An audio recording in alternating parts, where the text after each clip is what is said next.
Hello বন্ধুরা, তোমরা সবাই কেমন আছো? আশা করছি সবাই ভালো আছো। আজকে আমরা চলেছি একটা বার্থডে পার্টি অ্যাটেন্ড করতে। এই রেস্টুরেন্টে ছিল বাঁকুড়ার একটা পপুলার রেস্টুরেন্ট।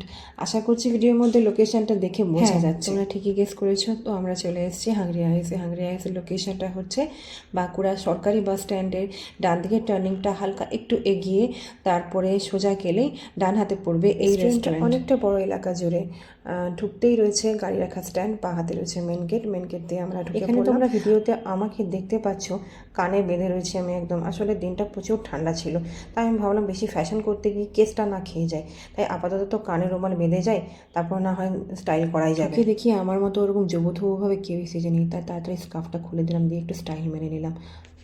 লাইটিংটা বেশ ভালোই করেছিল, তাই স্ন্যাক্স খাওয়ার পর বেরিয়ে পড়লাম আমরা একটু ঘুরো করতে। আর হ্যাঁ, আমার বরের এই মহাকাশযানে যাওয়ার মতন ড্রেসটা দেখে প্লিজ কেউ হেসো না, কারণ মানুষটা একটু শীতকাতুরে আর ঠান্ডাও ওর প্রচণ্ড লেগেছিল, তাই একটা বারের জন্য মাথা থেকে ও ঢাকনাটা এদিক ওদিক টহল দেওয়ার পর চলে এলো টাইম কেক কাটিংয়ে। আর যেমন দেখতেই পাচ্ছ এখানে 2 প্রিন্সের কেক এসে হাজির। কেক এসে হাজির হলেও যতক্ষণ না কেক কাটা হচ্ছে ততক্ষণ আর বাচ্চারা ধৈর্য রাখতে পারছে না। তো এই শুরু হবে কেক কাটিং সেরেমনি, কারণ চলে এসছে 2 প্রিন্সের মা, এবং আমাদের কেকের মধ্যে মোমবাতি জ্বালিয়ে দেওয়া হচ্ছে লাইটার দিয়ে। তারপরে শুরু হলো কেক কাটিং, এবং কেক কাটিংয়ের পর ডান্সের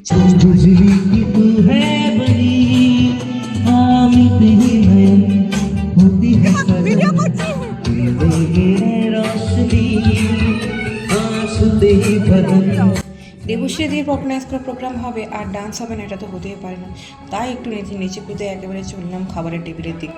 আমাদের দাদা দিদিরা খাবারের জায়গায় আগেই চলে এসেছিলেন, তাই ওনারা সেপারেট জায়গা পেয়েছেন এবং আমাদেরকে আলাদা বসতে হয়েছে। আলাদা বসলে তো কি হবে, একটা ভিডিও আমি আসছি, এমনি আসছি না।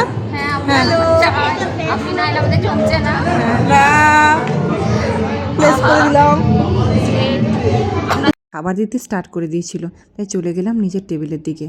সকলকে ইনভাইট করার সাথে সাথে প্রত্যেককে ইন্ডিভিজুয়ালি অ্যাটেন্ড করা it's a matter of task. আমাদের যে দিদি ইনভাইট করেছিলেন ইনি এসব বিষয়ে ভীষণই পারদর্শী। প্রত্যেক গেস্টকে উনি আলাদাভাবে অ্যাটেন্ড করছেন। যে একটা ভালো করে নাচ করবো, তো তুমি জিজ্ঞেস করো, হ্যাঁ মাম্পি দিকে জিজ্ঞেস করো কত নিয়েছিলাম, আরো 1 রাউন্ড দেবো। যেতে দেবো না, দাঁড়িয়ে দেবো। খাবার খাওয়ার সাথে সাথে আমরা কিন্তু ভীষণ এন্টারটেন হচ্ছিলাম। সেই এন্টারটেনমেন্টটা করছিল রূপবাবু। কখনো খাচ্ছে, কখনো দাঁড়াচ্ছে, কখনো নিচে নেমে চলে যাচ্ছে, মাকে ইরিটেট করছে। আর এই যে ভিডিওতে যেমন দেখতেই পাচ্ছ তোমরা, মা ছেলেকে আইসক্রিম খাওয়াচ্ছে, ছেলেরও একেবারে গলার অবস্থা খারাপ, এবং মাও আইসক্রিম খাচ্ছে, যার গলা দিয়ে 2 দিন ধরে আওয়াজ বেরোচ্ছে না। খাওয়া দাওয়া করার পর আমাদের দিদিও একটু মিউজিকের ধুনে ঠুমকা লাগিয়ে নিলেন। শুধু দিদিই কেন, সবাই মোটামুটি মিউজিকের ধুনে একটু ঠুমকা লাগিয়েছে।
ডান্স, খাওয়া দাওয়া এবং হাসি ঠাট্টার মাধ্যমে সন্ধ্যেটা বেশ ভালোই জমজমাট কাটলো।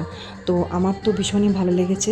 আপনাদের যদি এই ভিডিওটা ভালো লেগে থেকেছে তাহলে প্লিজ একটা লাইক করবেন, কমেন্ট করবেন, এবং এই ধরনের ভিডিও যদি ভালো লাগে তাহলে প্লিজ চ্যানেলটাকে সাবস্ক্রাইব করে দেবেন। আর দেখা হচ্ছে আরও নেক্সট ব্লগে।